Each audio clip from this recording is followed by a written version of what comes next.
Level up patrol na! Level up patrol na!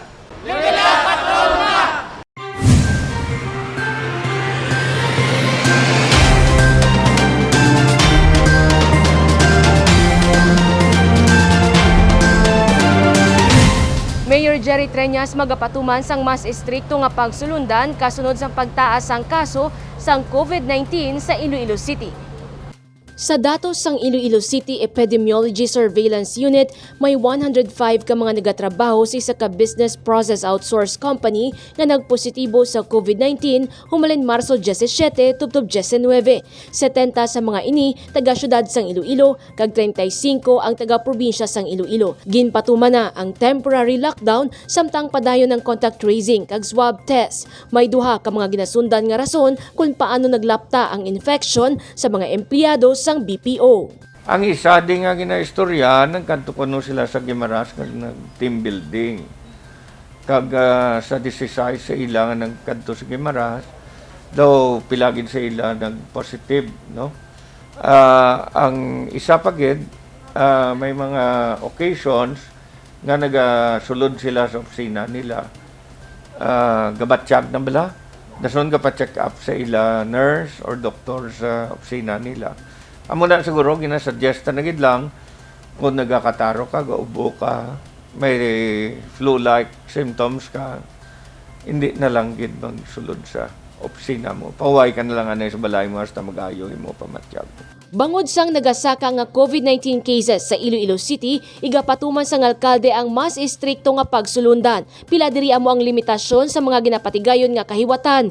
Ginmando man sini ang pagpatuman sang random testing sa tanan nga mga nagatrabaho sa call center. May pagwauntang executive order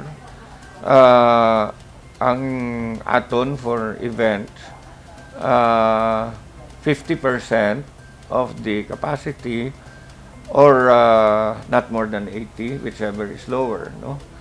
Tapos ang mga call centers ginpanawagan ta nga mga random testing na sila, at least mga napulo sa ila kada adlaw starting Monday, no? Kay hindi kita kasugod sa ila tan buwas kay mga immunocompromised na buwas.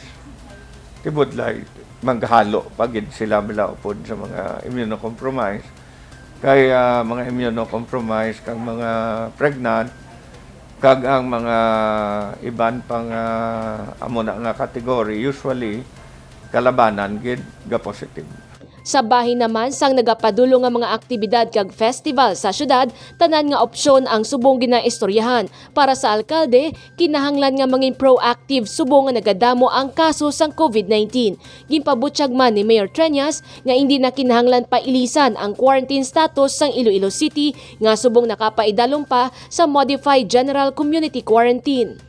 Hindi ko gusto nga magkambyo kita sa quarantine status ta because again it will affect many of our employees, no? Because usually no work no pay. After 1 year damo na apektado and we cannot give as much assistance as we did when this whole thing started. Ang akon lang siguro we maintain the quarantine status but we make sure that we are stricter in the implementation of the required protocols. And the COVID team this morning, we are willing to add more protocols to strengthen the quarantine status. Dugang pa sang alkalde, 50% na sang bed capacity sa mga ospital sa syudad ang puno sang pasyente kag kadam-an severe cases sang COVID-19. Gani importante ang pagsunod sa mga protocol pareho sang paggamit sang face mask, paghugas sang kamot kag physical distancing. Sa pihak nga bahin, nagdesisyon ng COVID team sa syudad nga bukas sila para sa pagbakal sang nagkalain-lain nga COVID-19 vaccine. Magluwas sa 600,000 doses sang AstraZeneca. Magabakal man sang 20,000 dose sa Novavax kag 20,000 dose sa Gamaleya. Nagpareserba man ang syudad sang 50,000 dose sa Janssen kag magabakal man sang 4,000 dose sa Moderna. Ginalauman nga magaabot sa syudad ang mga bakuna nga ini sa bulan sang Hulyo. We are very thankful. The COVID team together with all our doctors decided nga makuha na ta sa lain-lain nga mga vaccines para nga madasig bala. We do not know really kung saan malabot, but kung lain-lain naton kuhaan, do masiguro kita kaya may isa nga maabot mas temprano. Samtang dako naman ang pasalamat sang alkalde sa mga asosasyon kag pribado nga sektor nga nagahatag sang donasyon para sa pagbakal sang bakuna. Kay nasang aga, naghatag sang 200,000 pesos ang Philippine Dental Association Iloilo Chapter para sa vaccination program sang Iloilo City. Jennifer Garcia Hernandez para sa Level Up Patrol. Balayran sa swab test nga ginapatigayon sang Iloilo City Government, ginpanubuan. Good news ang tanyag sang Iloilo City Government sa mga nagakinahanglan sang swab test. Inabangod aprobado na sang Iloilo City Council ang ordinansa nga nagapanubo sa balayran sa swab test. Halin sa 3,800, ginhimo na lang ini nga 2,500 pesos.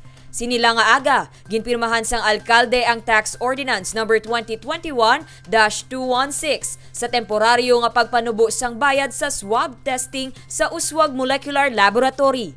Ini ang ordinansa nga magalawig lang tubtob sa bulan sang Mayo.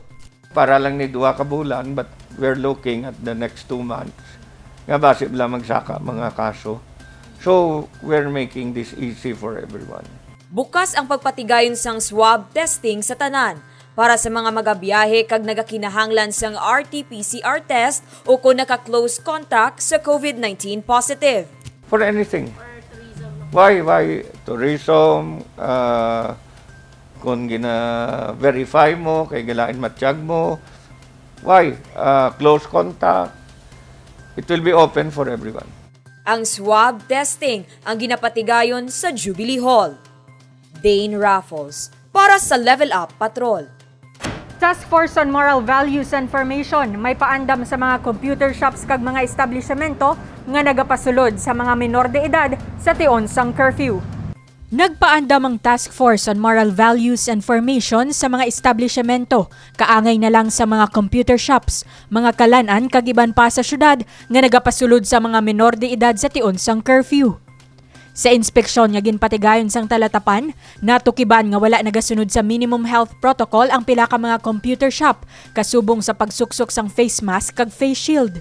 Kay nagluga-luga ng aton nga mga restriction sa COVID-19 naton, ara man sa dalanon sa mga barkada nila, sa mga computeran. Kaupod sang nasambit nga task force ang mga katapos sang Iloilo City Police Office, City Social Welfare and Development Office, Public Safety Transportation and Management Office, kagiban pa sa istrikto nga pagpatuman sang curfew for minors.